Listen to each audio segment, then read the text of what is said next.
Hello hi ரொம்ப நாளாக video போடாமல் இருந்தேன். இனிமேல் தொடர்ந்து வீடியோ போடுவேன். இந்த சன்ஸ்க்ரீன் பற்றி தான் நான் இப்போ பேச வந்திருக்கேன். இது நல்லா இருக்குமா, எந்தெந்த ஸ்கின்னுக்கு செட் ஆகும், அதை பற்றி தான் உங்ககிட்ட சொல்ல வந்திருக்கேன். நம்ம யூஸ் பண்ணி பார்த்துட்டு என்ன ரிசல்ட் கொடுக்குதோ அதான் உங்ககிட்ட சொல்லுவேன். நல்லா இல்லைனாலும் நல்லா இருக்குது அப்படின்னு சொல்ல மாட்டேன். அதனால் நீங்கள் நம்பி இந்த வீடியோவை பார்க்கலாம். சரி வாங்க இந்த சன்ஸ்க்ரீன் பற்றி தெரிஞ்சுக்கலாம். இது யாரெல்லாம் யூஸ் பண்ணலாம், யாரெல்லாம் யூஸ் பண்ண தேவையில்லன்னு சொல்லிடுறேன். ஓகேங்களா? இது வந்து நான் டாக்டர் தான் எனக்கு சஜஸ்ட் பண்ணாங்க. ஃபஸ்ட்டு சில டேப்லெட்லாம் கொடுத்தாங்க, ஆயின்மெண்ட்லாம் கொடுத்தாங்க. ஃபேஸ் வாஷ் யூஸ் பண்ணாதீங்கன்னு சொல்லிட்டாங்க.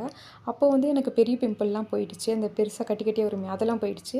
2வது இந்த குட்டி பிம்பிளுக்கும் ரெட்னஸ்க்கும் போனேன். அதுக்கப்புறமா சன்ஸ்க்ரீன், மாய்ஸ்சரைசர், சில டேப்லெட் கொடுத்தாங்க. அப்பயும் எனக்கு சரியாகலை. திரும்ப போனேன் எதுவுமே செட் ஆகலை.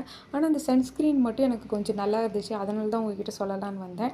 இது யாரெல்லாம் யூஸ் பண்ணலான்னா, இந்த பெரிய பிம்பிள் இருக்கவங்க, குட்டி குட்டி பிம்பிள் இருக்கிறவங்க, ஆயில் ஸ்கின் இருக்கவங்க, அப்புறம் வந்து ஒரு மாதிரி ஹீட்டாக இருக்குன்னு ஃபேஸு ஹீட்டாக இருக்குங்க ஃபீல் பண்ணுறவங்க இது ஜில்லுன்னு இருக்கும். ஆனால் வெளியே போகக்குள்ள அப்ளை பண்ணுங்கள். 2 ஹவர்ஸ்க்கு ஒரு வாட்டி அப்ளை பண்ணுங்கள்.